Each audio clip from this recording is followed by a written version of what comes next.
Listeners who are blind, have low vision, or have another print disability which makes reading, holding a book, or turning a page difficult or impossible. The content is copyrighted by the respective publishers.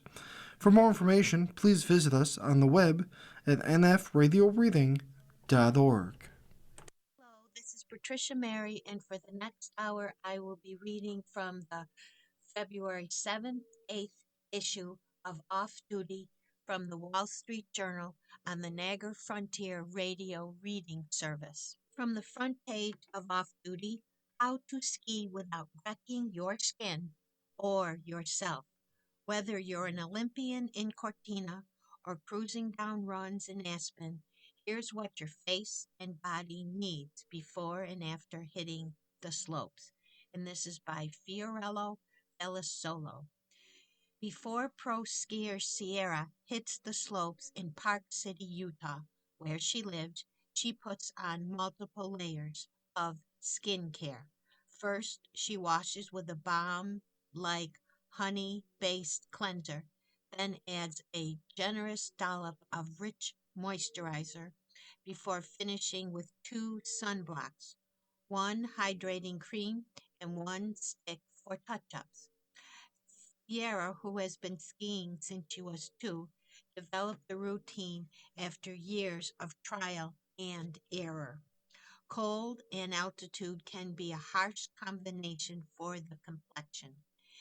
Cold air holds less moisture, which leads to dryness, tightness, and cracking as the skin loses its natural oils, says Dr. Ellen Marmor, a New York based cosmetic and dermatologic surgeon and longtime skier.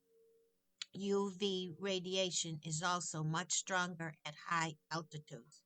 You have an increased risk of sunburn and long term sun damage, especially since snow reflects UV rays back onto the skin, says the doctor.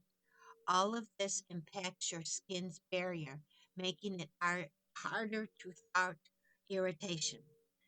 Dr. Amanda Kahn, a Manhattan based internist and longevity specialist and avid skier, jokes that skiing can be both a gift and a challenge. On the one hand, it's a sport that genuinely supports longevity, cardiovascular, and muscular engagement, balance, and coordination. Plus, there are the mental health benefits of an immersion into nature, says Khan. But on the other hand, extreme cold and high altitude can create a perfect storm for skin stress, and muscles too, for that matter. Here's a guide for how to attend to your skin and body before and after a vigorous day on the mountain. How to prepare. Leading up to a ski vacation, use fewer active ingredients in your skincare routine and ramp up protection. This is the time to cocoon the skin, not activate it, says Georgia Louise, a celebrity esthetician in New York's Upper East Side. Louise advises pausing use of retinol, T-tinanol, exfoliating acids, benzoyl peroxide, and any tingling or stimulating products the week before. Instead, add in hydrating ingredients like hyaluronic acid and ceramides. Drink plenty of water is important too, says Dr. Anita, a New York based dermatologist. Before hitting the slopes, lather on moisturizer, then a high protection SPF. Sierra uses good weather skins, the One Sun cream and Dermatone jumbo stick that she can apply to her lips as well as her face. A physical cover can help too. Miramar always ties on the Maverick scarf of Eclipse, which has UPF 50 plus protection to guard her neck from the sun. How to repair. After a long day on the slope, I focus on soothing and restoring my skin. says makeup artist and avid ski bunny Gucci Westman. Westman starts with a gentle steam, then sews on a layer of Augustin Bader rich cream. It's deeply nourishing, says Westman. More occlusive creams, which are designed to create a barrier and lock in moisture, can be particularly comforting after a prolonged cold exposure, says Dr. Westman. To treat sun or windburn on the face, Mermere will cocktail a bit of tropical montana and aloe into her serums to help with redness and reduce any peeling. She keeps her lip routine basic and applies a Vaseline as more effective and less prone to cause irritation than fancier lip balms. How to ease post ski soreness. The combination of cold and altitude can also take a physical toll. Cold tightens muscles, altitude depletes oxygen, and a repetitive movements strain thighs, hips, and knees, says Khan. She relies on a Thurgan or other percussive therapies for targeted muscle release and infrared sauna, which she says supports circulation and reduces inflammation. Marmar is a potentate of LED red light recovery to reduce inflammation and speed up healing. She says her tool, the MS Sphere Lux, is popular among avid skiers who use it especially on their knees. A massage also works. Deep tissue massage within 24 hours of intense physical activity is scientifically proven means of reducing muscle soreness. At Fortiste, a boutique wellness hotel in the Italian Dolomites, spa manager Amarella has guests booked and they're skiing with a muscle focused massage that uses warm, compressed, and signature mountain pine body oil to gradually release tension. One of the greatest benefits of sauna is the increased blood flow and circulation, says Travis, a co founder of New York's Bathhouse. This can really help reduce soreness and stiffness from skiing, he adds. If you can't get to a sauna, Travis says to draw a hot bath with plenty of magnesium. Then rub the camphor or menthol balm on any sore spots, hydrate, and rest. From a longevity perspective, the goal isn't just performance, says Khan.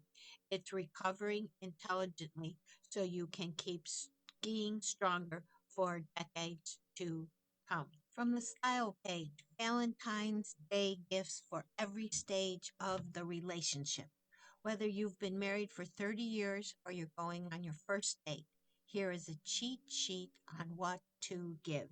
And this is by Rachel Perry. The pressure is on to find the perfect Valentine's Day gift. What that is exactly will be different depending on where you are in your relationship. Are you one date in? Did you share a toothbrush holder? Have you been married for decades? Each stage comes with its own rules, and nothing ruins the mood faster than a gift that's too earnest, too soon, or so generic it could have been purchased for anyone with a pulse. Here, a guide to getting it right. First date. If your first date is on Valentine's Day, which is brave already, you may feel compelled to show up with something in hand. A gift at this stage should say, I have a sense of humor and no expectations. Think small, perishable, and plausibly iconic, like a single excellent chocolate bar, a slim paperback with a clever premise, or a novelty that suggests taste rather than effort. 3 dates in, whether you're 29 or 68. 3 dates mean you've cleared the basic hurdles. Conversation flows, attraction is mutual, and neither of you has abruptly gotten busy for 2 weeks.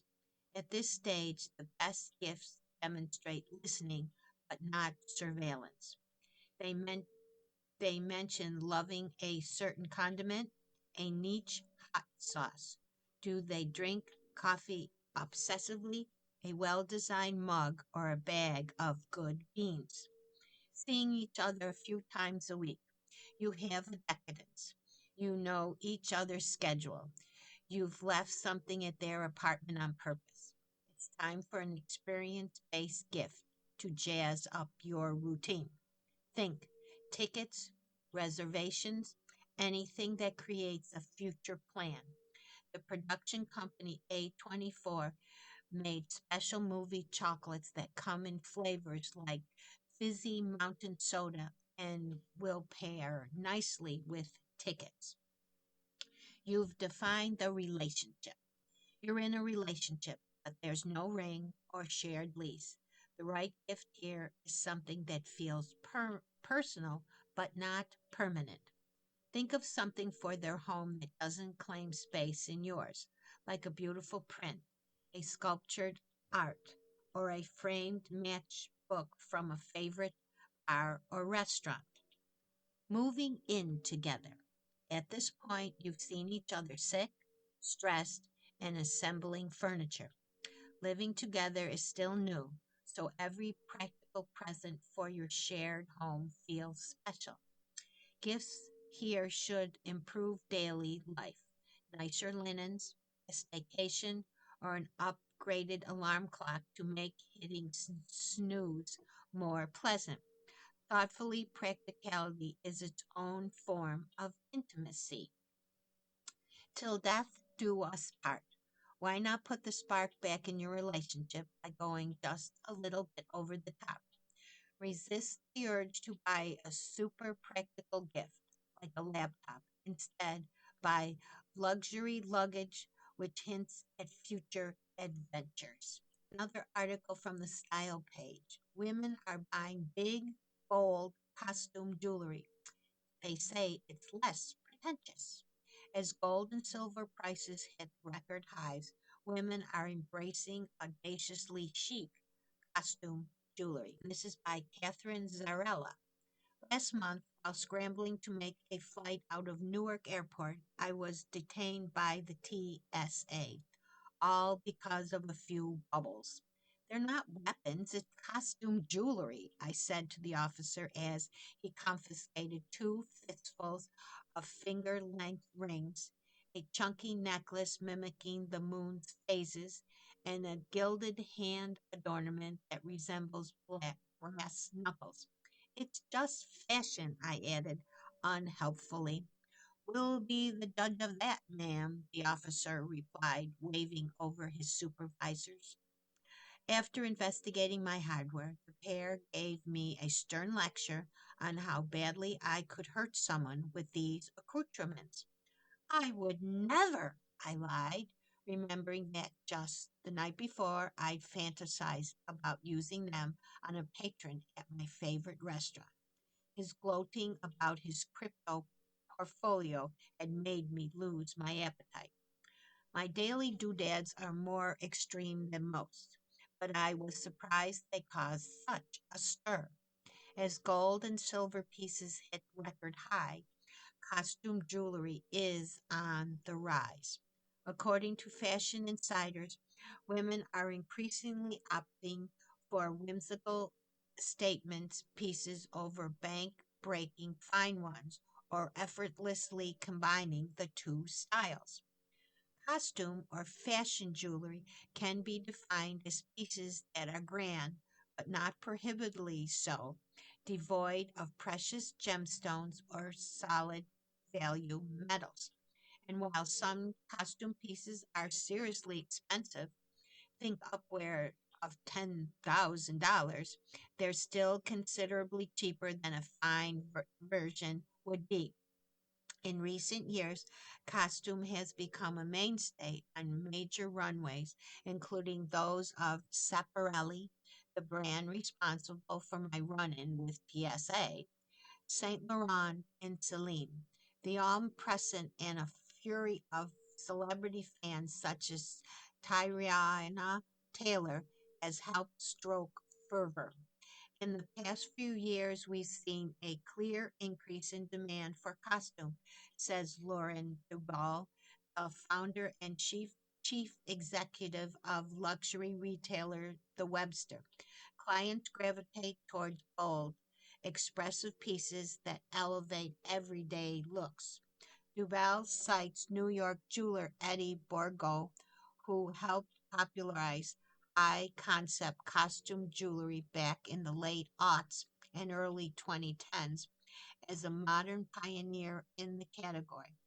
Borgo recently revived his line, a sleeker, more refined incarnation of the punk tinged wares he once preferred.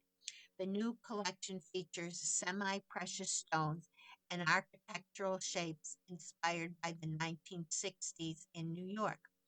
Borgo noted that today's climate mimics that of 2008 when he initially debuted. We're going through a cultural moment again when people are really frustrated, he says.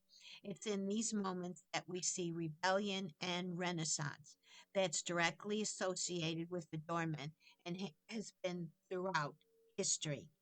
The surrealist Italian designer Elisa Schiaparelli is often quoted as saying, in difficult times, fashion is always outrageous. During the early to mid 20th century, both she and her rival, Coco Chanel, made it desirable to sport striking, unprecious accessories. Over the decades, the perception of costume jewelry has oscillated between audaciously chic and tacky knockoffs. At the moment, we're in the chic phase. New York stylist Bailey Moon, who has worked with Dr. Jill Biden, doesn't see that changing. It's less pretentious than fine jewelry, he says. Moon suggested that costume jewelry surge could be a response to the enduring minimalist trend. I want to do things that are loud and exciting because I'm bored, he says. Alex Bitar, a New York designer, says his clients feel similarly. We've been in a pack mentally for a long time. Now everyone wants to be an individual. In recent months, his most popular pieces have been substantial, such as big, chunky cuffs. Costume jewelry feels more carefree, says Duval. It lets you have fun experimenting without the commitment that comes with fine. She has noticed many clients pairing costume and fine jewelry, particularly when stacking earrings or layering necklaces.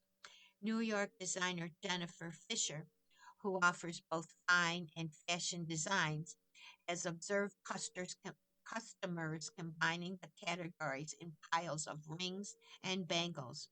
They want dimension, she says. For a recent black tie event, Julia Sanders teamed a glassy plastic ring she found at a tourist shop in Greece with a floor length gown and dazzling fine drop earrings. I just put on what coordinates and what I like. And then I put on one more, says Sandler, 58, a at Wilmington, Delaware fashion collector. A current favorite costume piece is an endearing, silly colander strata frog ring. Isabel Owens often wears costume styles to her work as the chief executive of the Salt and Light Coalition, an organization that works to help victims of human trafficking.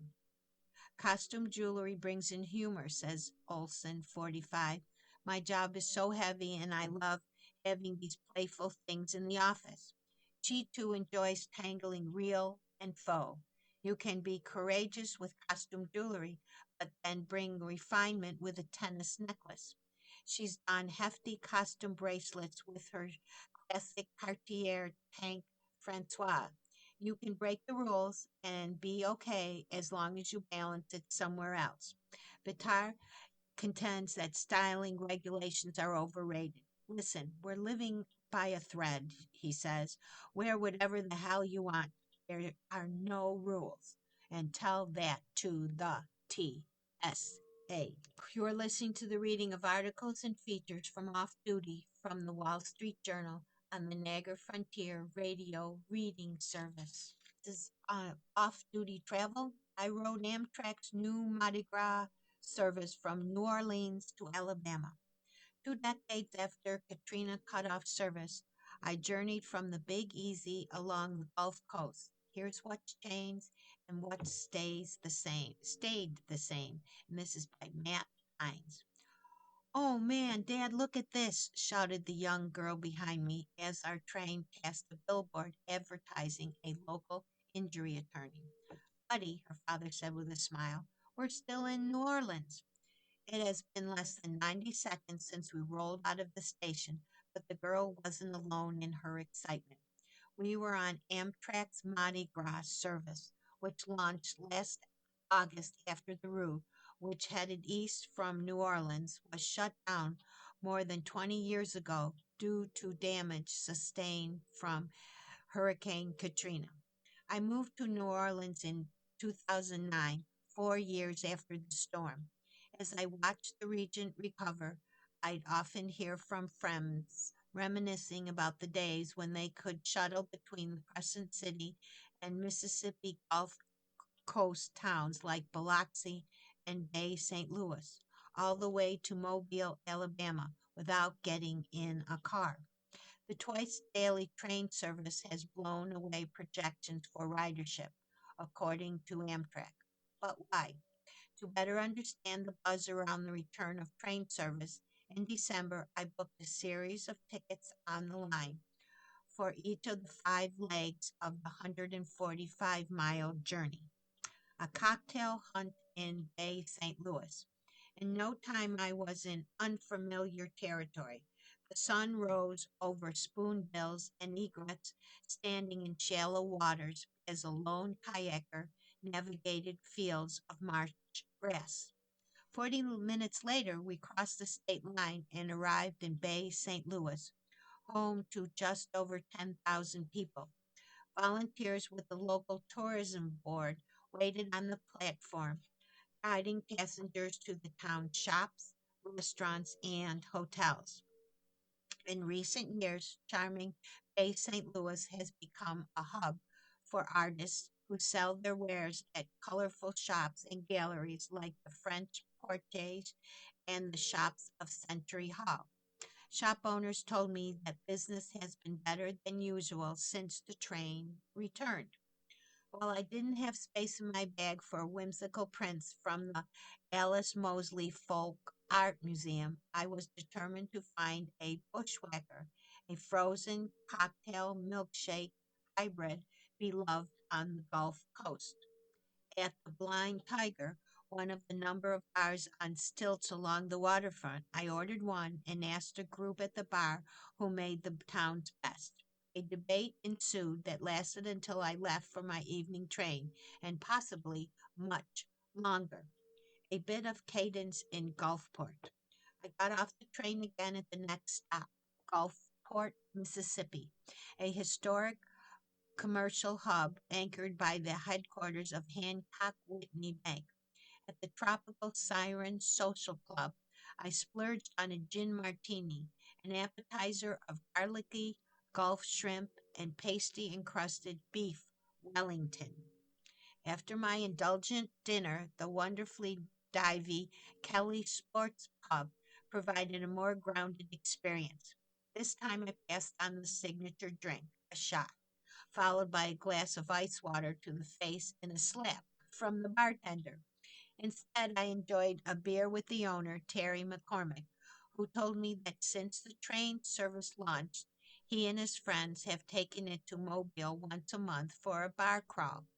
Our goal is to add one more new bar each time before the train leaves the station, he says. But time is getting tight and we're going to miss it one day. Back in tourism country.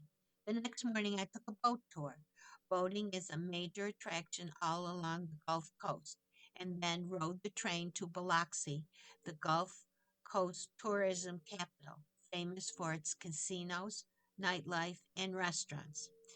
It being a little early for back blackjack at the towering Beau Rivage, where I booked a room for the night. I instead crossed the causeway to nearby Ocean Springs.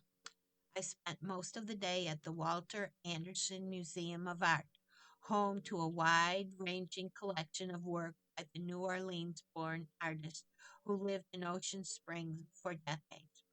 My personal favorite, the Immersion Little Room, a floor to ceiling 360-degree painting meant to evoke the cycle of daylight and darkness on Horn Island, 8 miles offshore. Looking for a kayak in Pensacola. 3 days into my trip, I started spotting trends along the Gulf Coast. Restaurants featuring fresh shrimp, oysters, and fish plucked from the region's watery backyard. Nature that I'd have never appreciated from inside a car. And along the passengers, a predominance of family vacations, girls' weekends, and birthday parties. Also ubiquitous golf carts.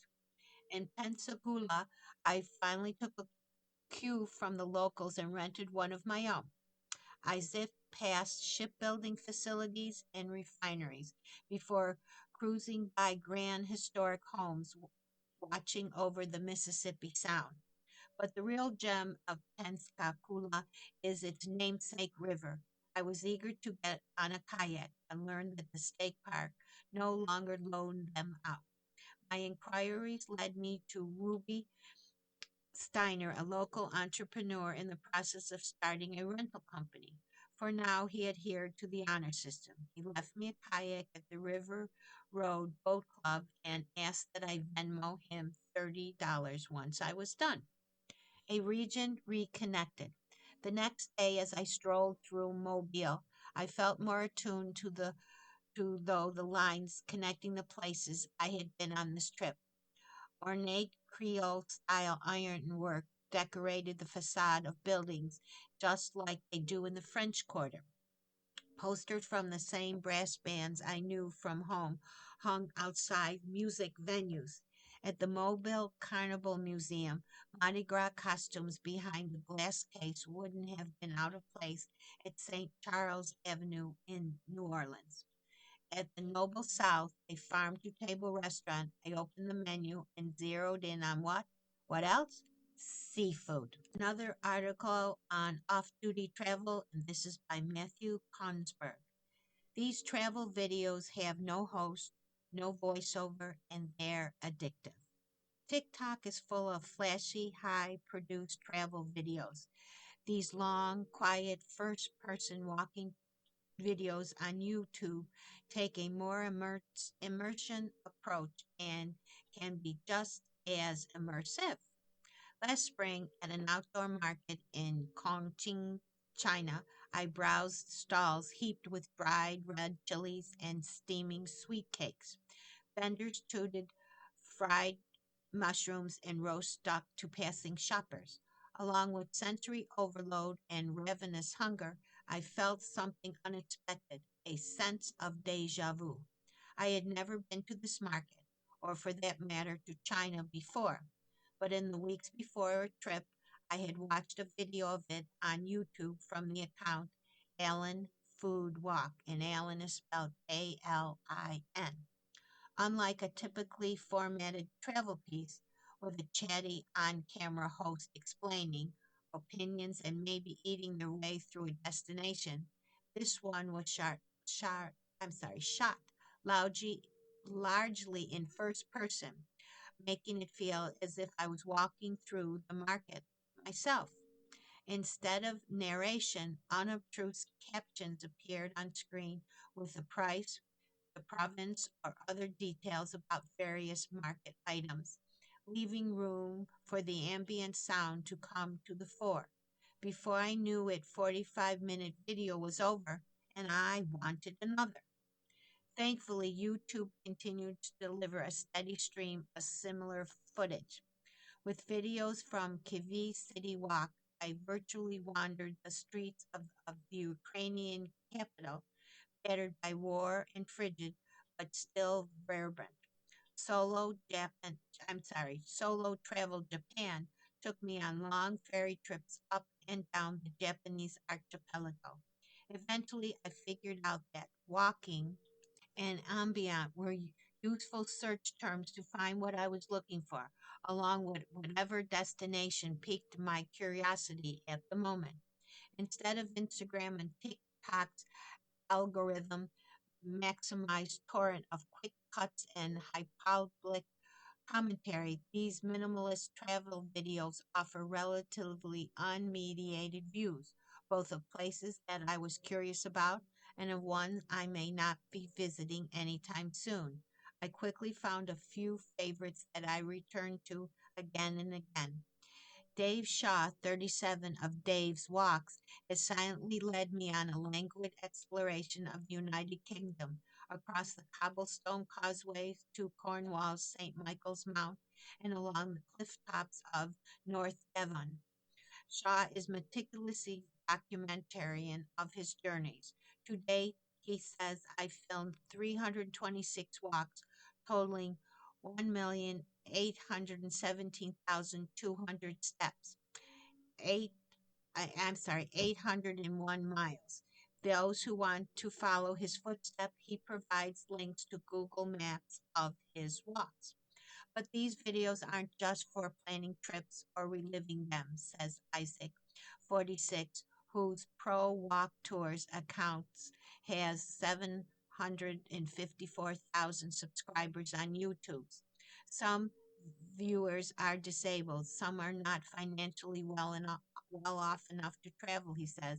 I've got nursing homes that watch videos. I've got prisons that watch the videos. Isaac says about 86% of his videos are watched on televisions, usually for about half an hour at a time, meaning that marathon exploration, like his multi part Venice walks, some of which top 3 hours in duration, could take days to get through. Whenever you watch the videos, the headphones are key to fully enjoy Isaac's walks.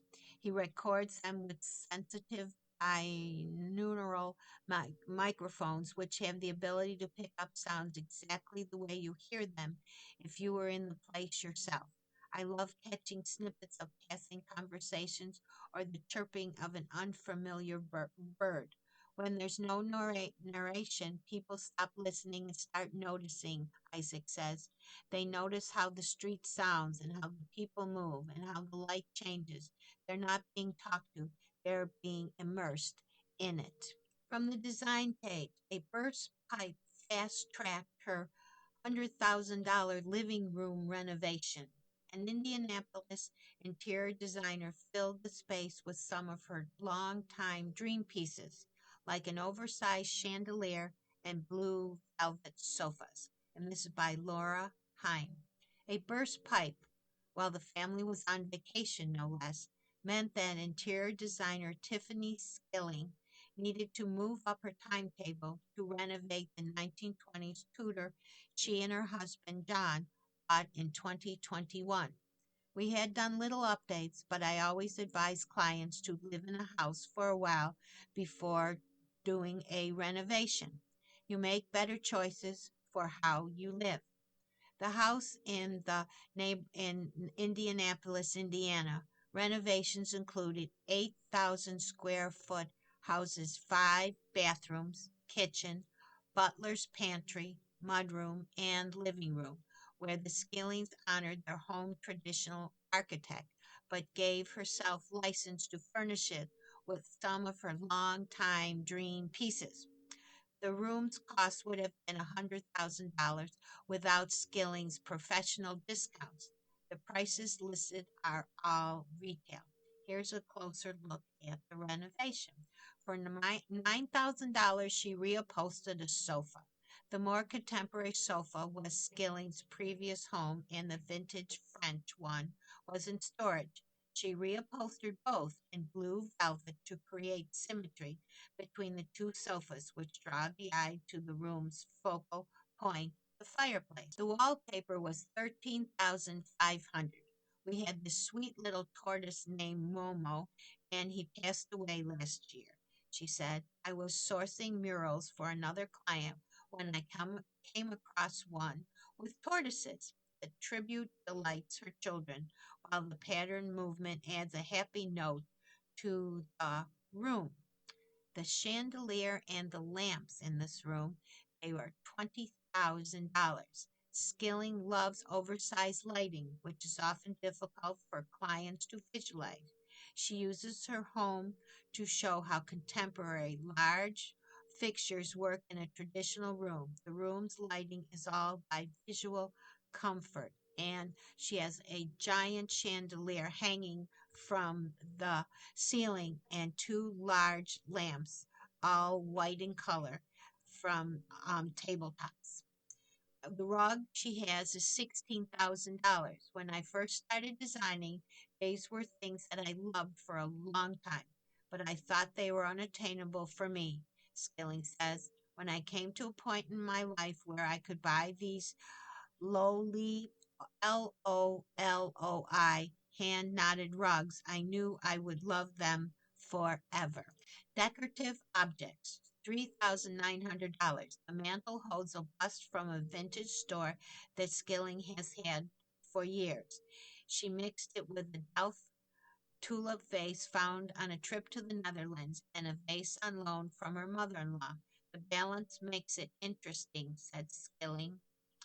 And pillows. Whoa, $3,000. The pillows pull the room together. Skilling's philosophy is to consider the room's foundational colors and the shapes and sizes that pillows that could work on a sofa. For this room, she played with about 25 fabrics until she found the mix that worked. And I see one, two, three, four, five, six, seven pillows. Another design article. Before building a new home on Lake Michigan, they checked in with the neighbors. The previous owners faced fierce opposition when they planned a very modern home for the lakefront lot. Stacy Emson and Eric Rudman wanted to do things differently with their 7.5 million Evanston home. And this is by Laura Hine. When a lakefront lot sits empty for more than a decade, especially in the desirable Chicago suburb of Evanston, Illinois, there's probably a reason. Longtime Evanston resident Dr. Eric Ruderman and his wife, Stacy Epson, knew they were taking on a challenge when they paid 2.35 million in 2020 for a long vacant property on Lake Michigan, but they were determined to succeed where past owners had failed. 3 years later, they moved into a 9,500 square foot house on the site with lake views, an indoor swimming pool, and space for their large art collection. The 7.5 million process of building and furnishing the 5-bedroom house required architectural wrangling to fit all they wanted on a narrow lot and advanced building techniques to deal with the lakefront property high water table. Then there was the delicate dealings with the neighbors to ensure they wouldn't contest their building plans. They were grateful they preserved. A year after moving into the house, Epson was diagnosed with Parkinson's disease. Unbeknownst to me, what we planned in this house will allow me to manage and live with a chronic disease, says Epson, a 56-year-old principal at a consulting firm. Ruderman, a rheumatologist, and Epson had lived for more than 20 years in a house that was nearby but not on the lake. They have a college-age daughter, and Ruderman has an adult daughter from a previous marriage. As they started contemplating their next phase of life as empty nesters, they considered leaving town, but instead decided to stay in Evanston and build a house that they could age in place. We have walked down this block for years and saw the empty lot, said Ruderman. Stacy has always wanted to live on the water, so she called our real estate agent. The agent filled them in on the saga of a narrow lot, which is approximately 50 feet by 330 feet, located amid the circa 1920s homes in the town's Lakeshore Historic District. It had been owned by a couple who wanted to build a very modern house. The effort failed after neighbors voiced fierce opposition at hearings before the town's Preservation Commission. The previous owners couldn't get it done, Ruderman says. They had gotten upside down with the neighbors. Ruderman and Epson didn't want to repeat that mistake. Before closing on the lot, they called the neighbors and asked, "What was the problem? Help me understand what you resisted," Epson said. "If we're going to be able to build something that we wanted, then we weren't going to invest in the lot."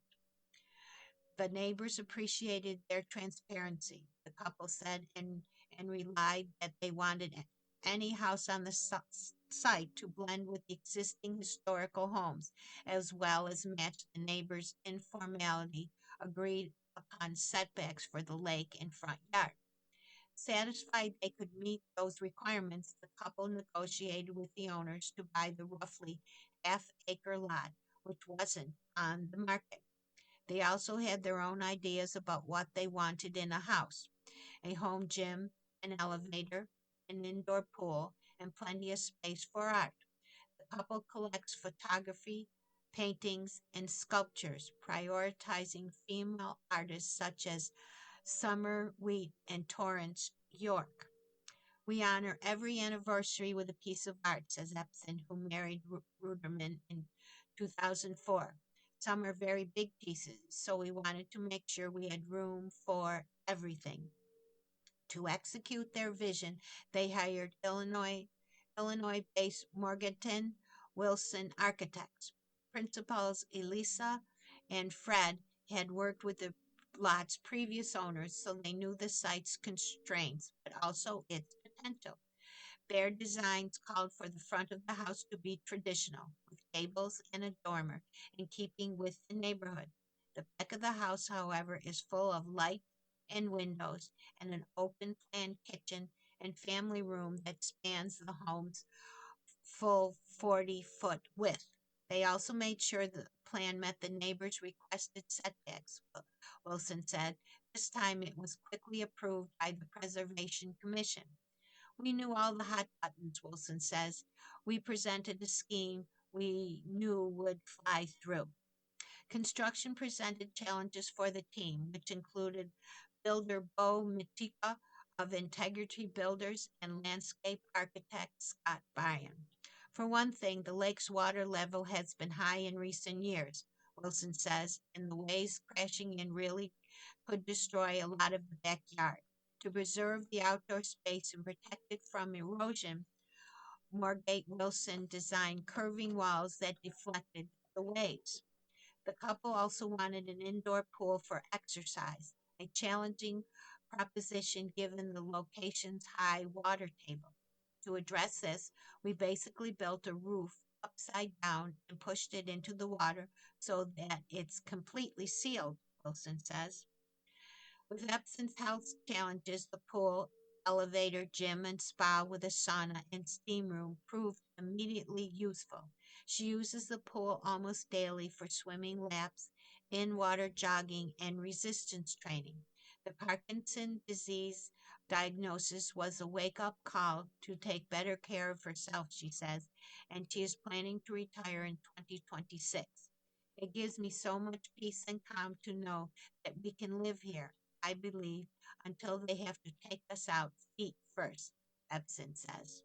You're listening to the reading of articles and features from Off Duty from the Wall Street Journal on the Niagara Frontier Radio Reading Service. From the Olympics, Team USA, fans booed in frosty reception at Italy's Winter Olympics. With the U.S. Vice President in attendance, local fans at the Milan Cortina opening ceremony made their frustrations with American heard on Friday. And this is by Joshua Robertson and Marcus Walker. And this is in Milan. In a gleefully kitschy opening ceremony that featured ancient Romans, dancing espresso pots, and a number by Mariah Carey, Italy threw open its arms to welcome the entire world to the Milan Cortina Winter Olympics. Well, nearly the entire world. In an unmistakable sign of Europeans' rapidly dimming view on the U.S., the U.S. delegation entered the San Siro Stadium here on Friday night to a chorus of boos and disapproving whistles from the international crowd of more than 65,000. The jeering only intensified when Vice President J.D. Vance appeared on the big screen during Team USA arrival. The only other team to receive similar treatment was Israel. Olympic Olympic organizers had braced for the possibility of anti-American sentiment inside the stadium. Small protests had already cropped up on the streets of Milan against the planned presence of U.S. immigration and custom enforcement agents in the city. Asked before the games on how the Americans might be received, IOC President Kirsty Coventry said she hoped that the occasion would be seen by everyone as an opportunity to be respectful. Even the U.S. Olympic and Paralympic Committee recognized that its athletes might not be the most popular guests at the party and made sure to warn them about the potential frosty reception. We have done a ton of game readiness preparations with the athletes to ensure they feel comfortable and are not walking into an environment that is uncertain, says USOPC Chief Executive Sarah Hishlander. U.S. European relations are at their lowest point in decades, with President Trump's threats last month to seize the Danish territory of Greenland, capping a year of his administrative hostility to his allies across the ocean. Much of the continent's political elite believes it can no longer trust the U.S., and the opinion polls suggest the public agrees. Over 60% of Italians now have an unfavorable view of the U.S., in line with other Western European countries, according to a survey by YouGov released on Friday. Still, the leader of the host nation, Italian Premier Minister Giorgia Meloni, has tried to position herself as a mediator between the U.S. and Europe, staunchly defending the fraying transatlantic alliance.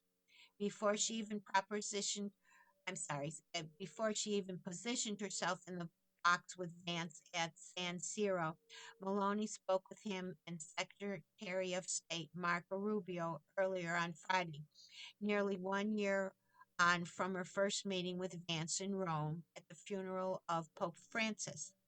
These are two events that speak to a system of values that hold together Europe and the United States, that hold the West together, she says. Friday's ceremony wasn't, however, an event that brought every Olympic athlete together.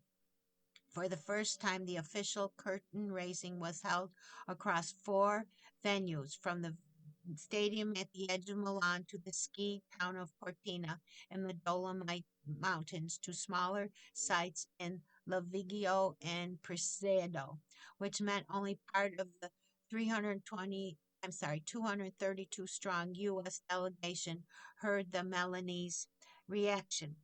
But the contingent led by speed staker Aaron Jackson was still large enough that fans could see the Americans lining up in the tunnel. After some scattered cheering, the sound of whistling cut through the stadium music. And if anyone thought that this might be a sign of Italy's distaste for North America at large, the locals made it clear that their beef was specifically with the U.S. The Italians reserved some of the loudest cheers of the night for Mexico and for Canada. The Rumble Seat by Dan Neal, the Godzilla of Ford pickups, as thirsty as ever. The heavy-duty Ford F-250 boasts a robust, gas-guzzling V8 and all the towing capacity you could ever want. Again, by Dan Neal. Russell Crowe's portrayal of Nazi leader Hermann Göring in the film Nuremberg is brilliant but incomplete. Little is made of Göring's outrageous personal style: the power blue Reichsmarshal's uniform, the fur-lined capes, the diamond-encrusted badges and batons, the face makeup. Göring's satirical choices raised suspicions among the Allies and the Nazi high command that he was homosexual. He wasn't, apparently. A later generation of sociologists might have diagnosed Goring's material flamboyance as a form of homovetism, that is, exaggerated and often impractical gender normative dress or behavior intended to signal elite social status. Although the term is clinically obsolete, examples of male peacocking are as close as the nearest bejeweled Patek Philippe, sterling silver rodeo belt buckle, or jumped up gold plated pickup. Our guest this week was born of sturdy peacock stock with a heavy duty frame, four-wheel driveline, two-speed transfer case, 10-speed automatic, all-terrain tires, and a big old V8 engine.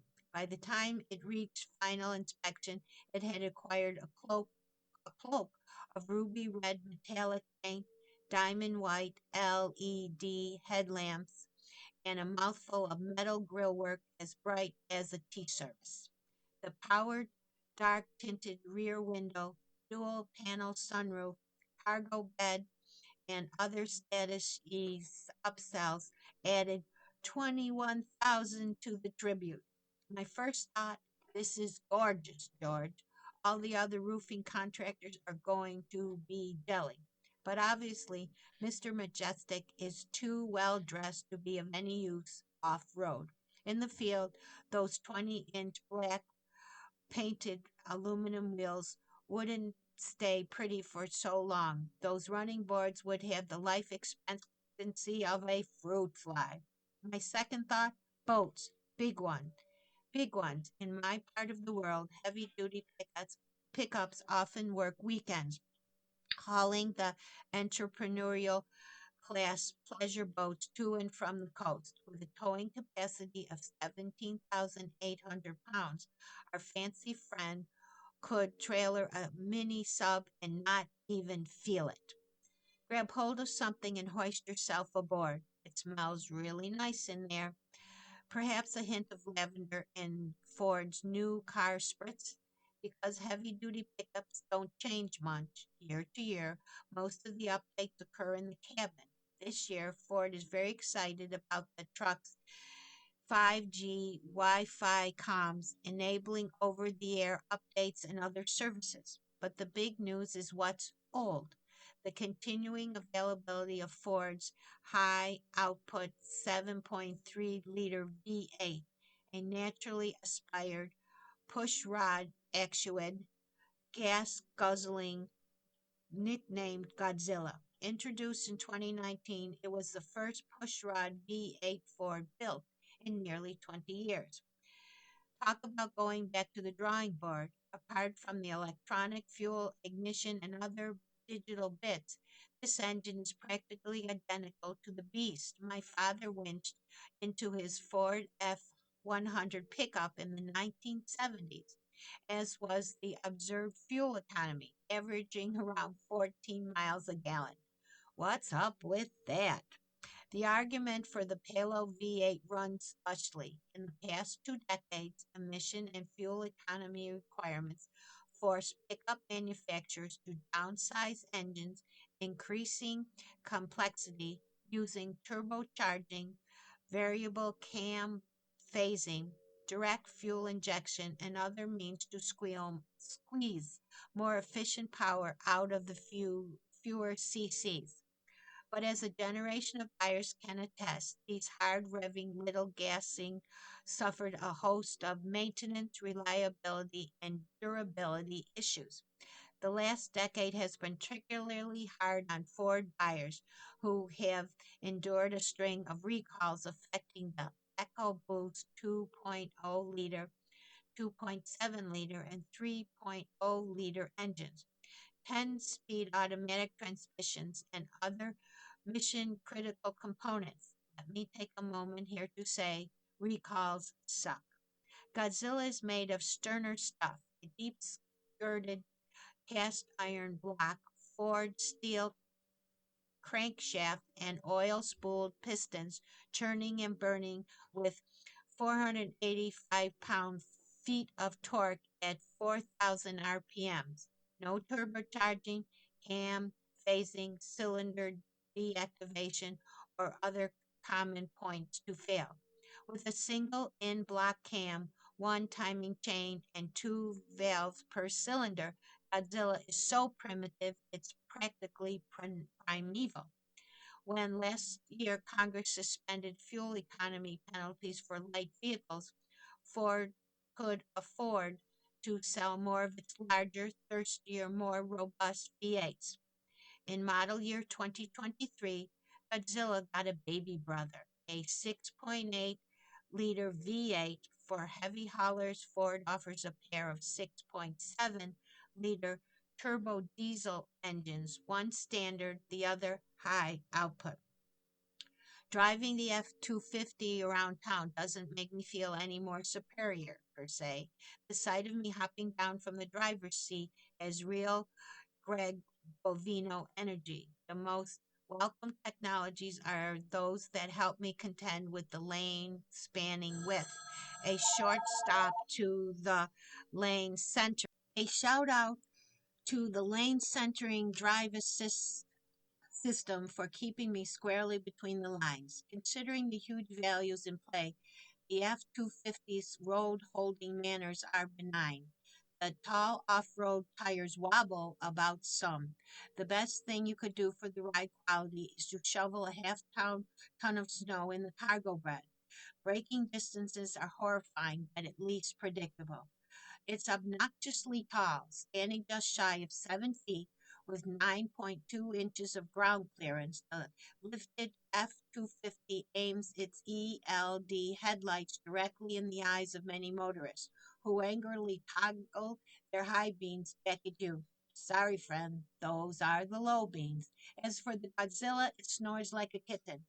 Ford's buyers shouldn't have to choose between efficiency and durability, but they do, and that's on Ford.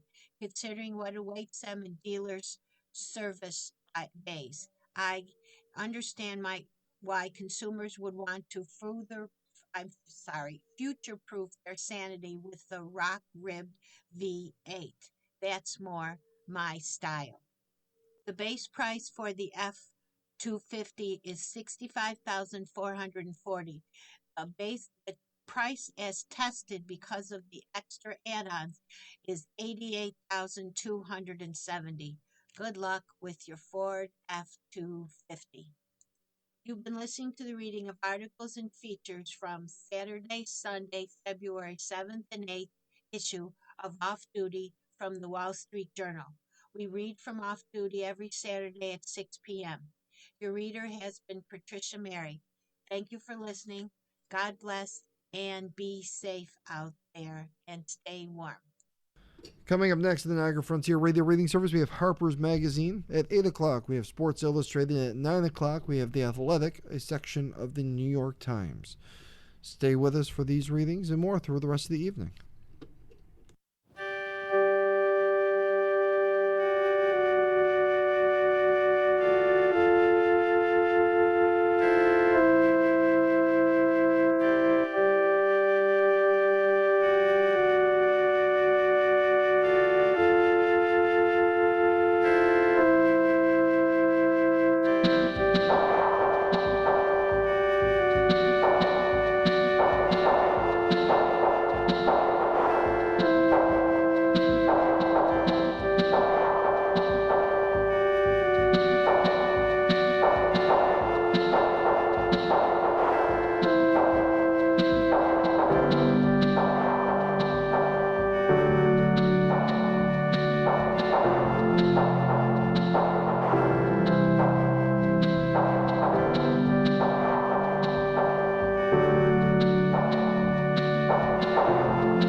following program is intended for listeners who are blind, have low vision, or